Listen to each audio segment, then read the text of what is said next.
नमस्कार विद्यार्थी मित्रांनो, आपण अर्थशास्त्र हा विषय अभ्यासतोय आणि आज आपण पहिल्या प्रकरणातील दुसरा प्रश्न अभ्यासणार आहोत. सूक्ष्म अर्थशास्त्राची व्याख्या सांगून सूक्ष्म अर्थशास्त्राच्या मूलभूत संकल्पना स्पष्ट करा. खूप महत्त्वाचा प्रश्न आहे विद्यार्थ्यांनो. 8 गुणांना दीर्घोत्तरी प्रश्न विचारला जाईल. प्रश्न पुन्हा पहा. सूक्ष्म अर्थशास्त्राची व्याख्या सांगून सूक्ष्म अर्थशास्त्राच्या मूलभूत संकल्पना स्पष्ट करा. आता विद्यार्थ्यांनो थोडी आपण प्रस्तावना पाहूया. पहा, अर्थशास्त्र हे एक सामाजिक शास्त्र आहे. बरोबर. अर्थशास्त्र हे एक सामाजिक शास्त्र असून सूक्ष्म अर्थशास्त्र व स्थूल अर्थशास्त्र या अर्थशास्त्राच्या प्रमुख 2 शाखा आहेत. अर्थशास्त्र हे एक सामाजिक शास्त्र असून सूक्ष्म अर्थशास्त्र व स्थूल अर्थशास्त्र या अर्थशास्त्राच्या प्रमुख 2 शाखा आहेत. सूक्ष्म अर्थशास्त्र व स्थूल अर्थशास्त्र या दोन्ही शब्दांचा वापर सर्वप्रथम रॅग्नर फ्रिश यांनी 1933 साली केला. अर्थशास्त्राच्या प्रमुख 2 शाखा कोणत्या आहेत? सूक्ष्म अर्थशास्त्र व स्थूल अर्थशास्त्र या प्रमुख 2 शाखा आहेत. आणि या दोन्ही शब्दांचा वापर सर्वप्रथम कोणी केला?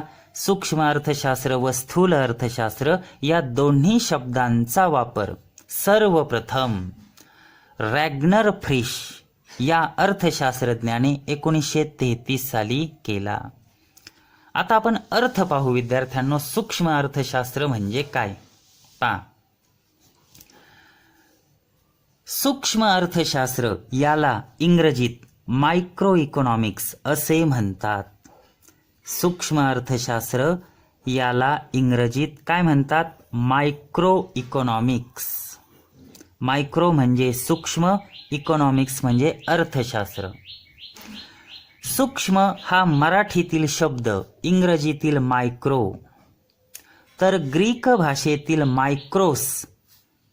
मायक्रोस या शब्दापासून तयार झाला आहे.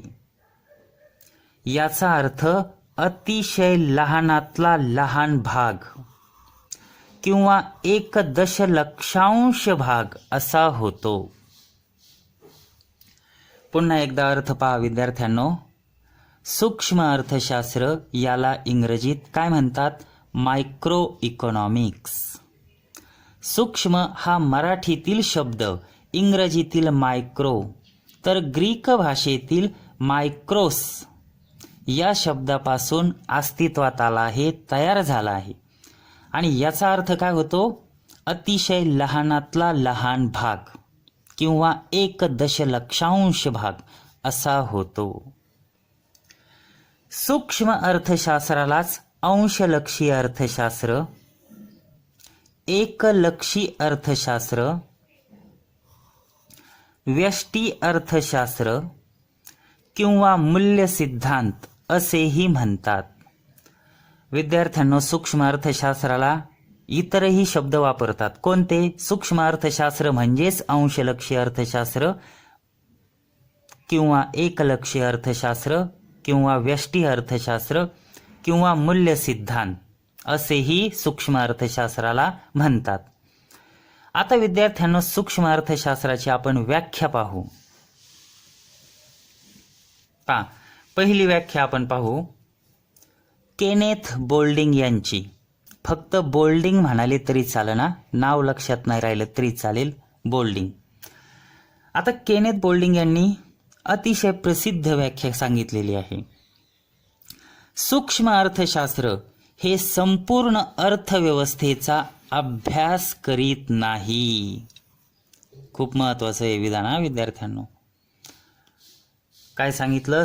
सूक्ष्म अर्थशास्त्र हे संपूर्ण अर्थव्यवस्थेचा अभ्यास करीत नाही, तर अर्थव्यवस्थेतील विशिष्ट किंवा व्यक्तिगत किंवा ठराविक किंवा सूक्ष्म घटकांचा अभ्यास करते. काय सांगितली व्याख्या पुन्हा एकदा पहा. सूक्ष्म अर्थशास्त्र हे संपूर्ण अर्थव्यवस्थेचा अभ्यास करीत नाही. सूक्ष्म अर्थशास्त्र हे संपूर्ण अर्थव्यवस्थेचा अभ्यास करीत नाही, तर अर्थव्यवस्थेतील कोणत्या बाबींचा, विशिष्ट घटकांचा किंवा व्यक्तिगत घटकांचा किंवा ठराविक घटकांचा किंवा सूक्ष्म घटकांचा अभ्यास करते. यापैकी कोणताही एक शब्द वापरला तरी चालेल विद्यार्थ्यांनो, सर्व शब्द नाही वापरले तरी चालतील. आता उदाहरण काय, व्यक्तिगत मागणी व व्यक्तिगत पुरवठा, म्हणजे एकाच व्यक्तीची मागणी व एकाच व्यक्तीचा पुरवठा, याचा अभ्यास सूक्ष्म अर्थशास्त्र करते. व्यक्तिगत उत्पन्न व व्यक्तिगत खर्च, एकाच व्यक्तीचं उत्पन्न, एकाच व्यक्तीचा खर्च. व्यक्तिगत बचत व व्यक्तिगत गुंतवणूक, एकाच व्यक्तीची बचत व एकाच व्यक्तीची गुंतवणूक. विशिष्ट म्हणालो ना आपण, विशिष्ट म्हणजेच व्यक्तिगत किंवा ठराविक किंवा सूक्ष्म. एक कुटुंब, याचा अभ्यास कुठे केला जाईल, सूक्ष्म अर्थशास्त्रात. एक उत्पादक, विशिष्ट म्हणालो ना किंवा व्यक्तिगत, एक उत्पादक, एक उपभोक्ता इत्यादी सूक्ष्म किंवा विशिष्ट किंवा व्यक्तिगत घटकांचा अभ्यास सूक्ष्म अर्थशास्त्रात केला जातो. पुढची व्याख्या सांगितलेली आहे विद्यार्थ्यांनो मॉरिस डॉब या अर्थशास्त्रज्ञाने. काय म्हणतो मॉरिस डॉब पहा. अर्थव्यवस्थेचे सूक्ष्मदर्शी अध्ययन करणारे शास्त्र. अर्थव्यवस्थेचे सूक्ष्मदर्शी अध्ययन करणारे शास्त्र म्हणजे सूक्ष्म अर्थशास्त्र होय.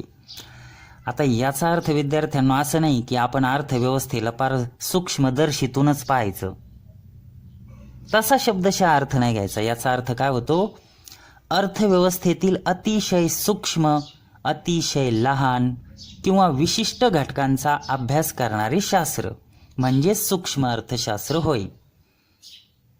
व्याख्या समजली.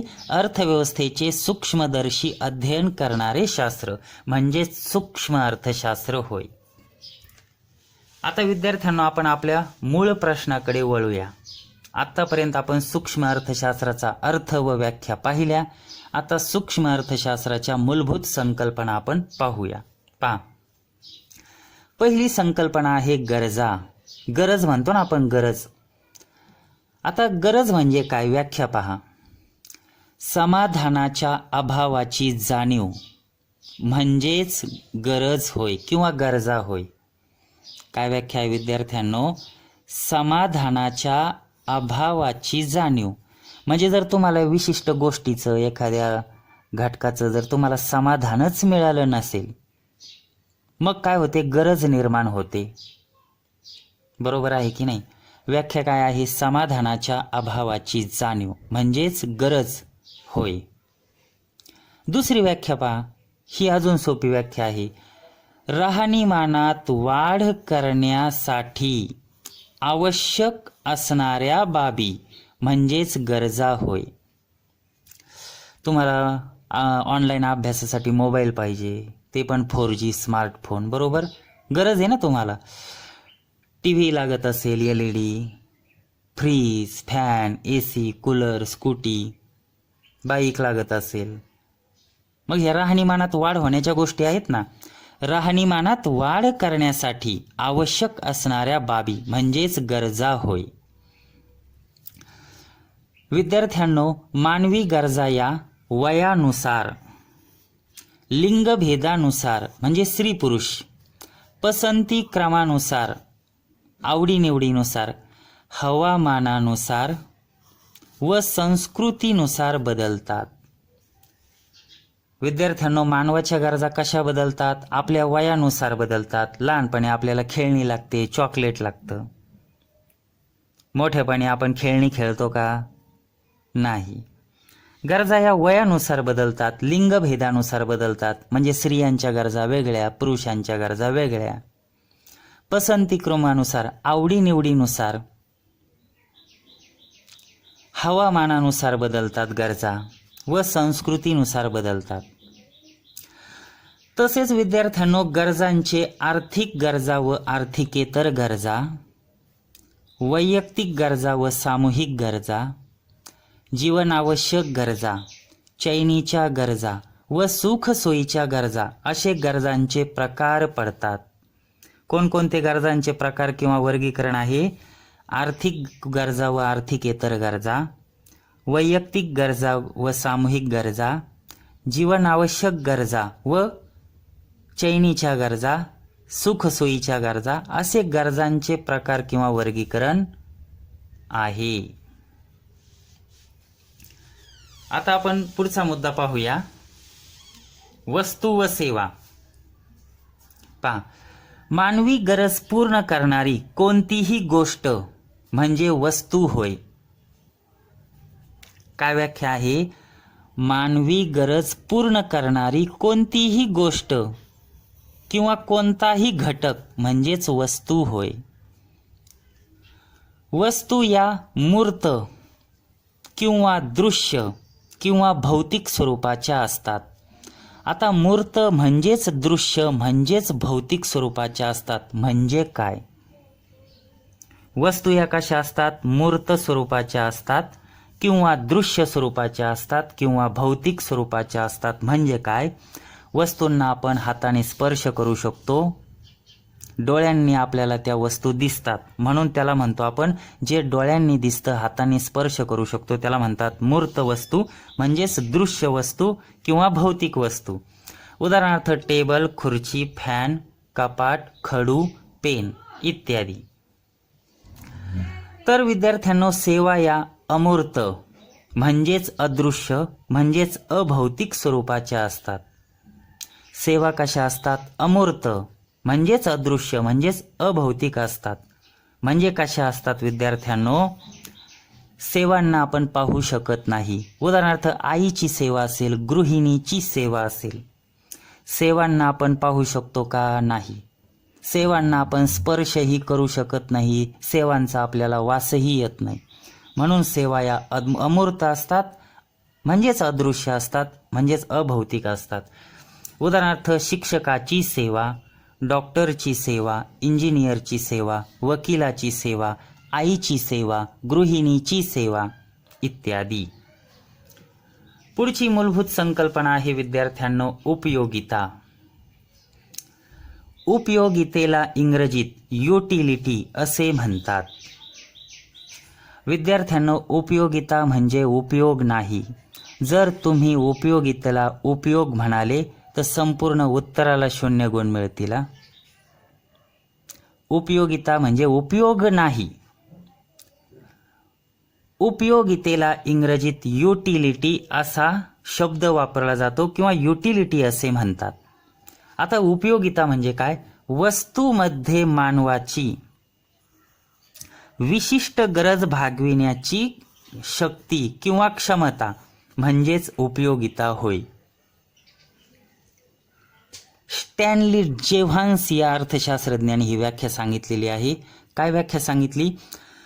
वस्तूमध्ये मानवाची विशिष्ट गरज भागविण्याची क्षमता म्हणजेच उपयोगिता होय.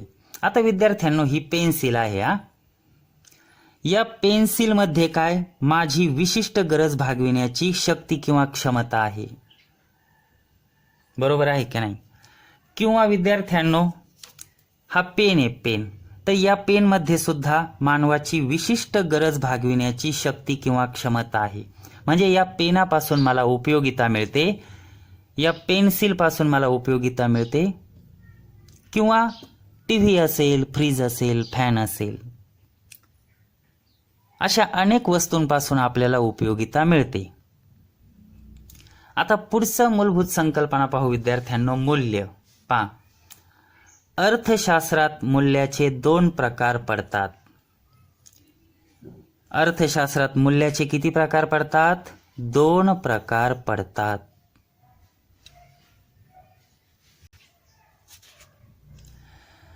पहिला प्रकार आहे उपयोगिता मूल्य व दुसरा प्रकार आहे विनिमय मूल्य.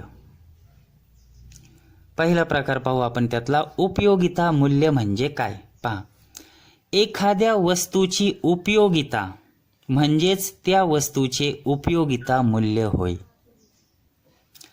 एखाद्या वस्तूची काय, एखाद्या वस्तूमध्ये तुम्हाला उपयोगिता जाणवत असेल विद्यार्थ्यांनो, एखाद्या वस्तूमध्ये जर तुम्हाला उपयोगिता जाणवत असेल म्हणजे त्या वस्तूमध्ये उपयोगिता मूल्य आहे.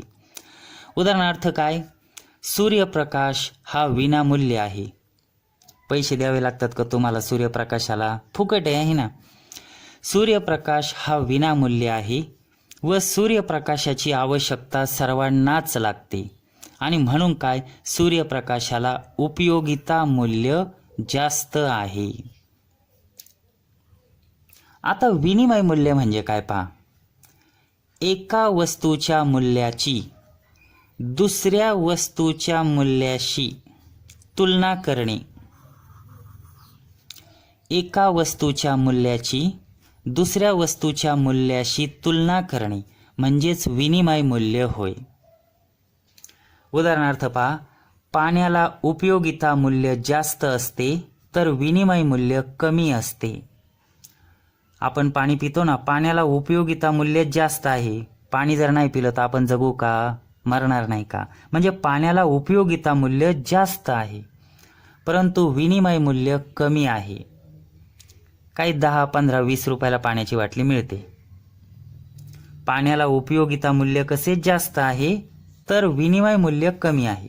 आता या उलट काय पहा विद्यार्थ्यांनो, हिऱ्याला उपयोगिता मूल्य कमी आहे.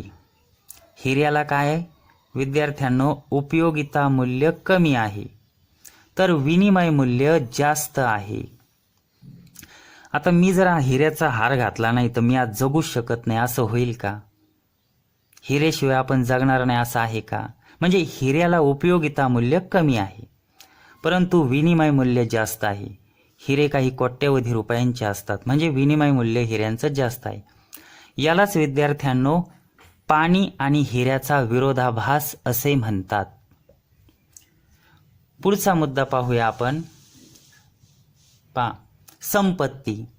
आता संपत्ती म्हणजे काय पहा, ज्या वस्तूला बाजार मूल्य असते म्हणजे बाजारात मूल्य असते व त्या वस्तूची देवाणघेवाण करता येते अशी कोणती वस्तू म्हणजे संपत्ती होय. ज्या वस्तूला काय बाजार मूल्य असते, बाजारात मूल्य असते व त्या वस्तूची पैशाच्या साह्याने देवाणघेवाण करता येते तिला, अशा वस्तूला संपत्ती असे म्हणतात. पहा, उपयोगिता, दुर्मिळता, विनिमयता व मनुष्यबाह्यता ही 4 वैशिष्ट्ये असणाऱ्या वस्तूंचाच कशामध्ये समावेश होतो? संपत्तीत समावेश होतो. उपयोगिता म्हणजे जर वस्तूमध्ये उपयोगिता असेल, वस्तूमध्ये उपयोगिता असेल, वस्तू दुर्मिळ असेल, वस्तूचा विनिमय करता येत असेल, वस्तू व मनुष्यबाह्य असेल, ही 4 वैशिष्ट्ये असणाऱ्या वस्तूंचाच संपत्तीत समावेश होतो. पुढचा मुद्दा आहे विद्यार्थ्यांनो वैयक्तिक उत्पन्न. वैयक्तिक म्हणजे व्यक्तिगत, पर्सनल म्हणतो ना आपण. पहा, व्यक्तीला सर्व मार्गांनी मिळणारे उत्पन्न म्हणजेच वैयक्तिक उत्पन्न होय. काय व्याख्या आहे विद्यार्थ्यांनो? व्यक्तीला सर्व मार्गांनी मिळणारे उत्पन्न, व्यक्तीला सर्व मार्गांनी, अनेक मार्गांनी मिळणारे उत्पन्न म्हणजे वैयक्तिक उत्पन्न. उदाहरणार्थ शेतकऱ्याला शेतीबरोबरच पशुपालन, दुग्ध व्यवसाय, शेळीपालन, मेंढीपालन, कुक्कुटपालन, वराहपालन, मत्स्यपालन इत्यादी अनेक स्रोतांपासून जे मिळणारं उत्पन्न असतं ना, म्हणजे त्या शेतकऱ्याचे वैयक्तिक उत्पन्न होय.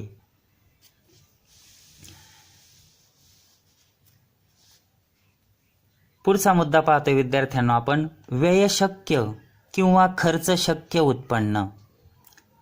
आता विद्यार्थ्यांना व्ययशक्य म्हणजे काय? व्यय म्हणजे खर्च, व्यय म्हणजे खर्च.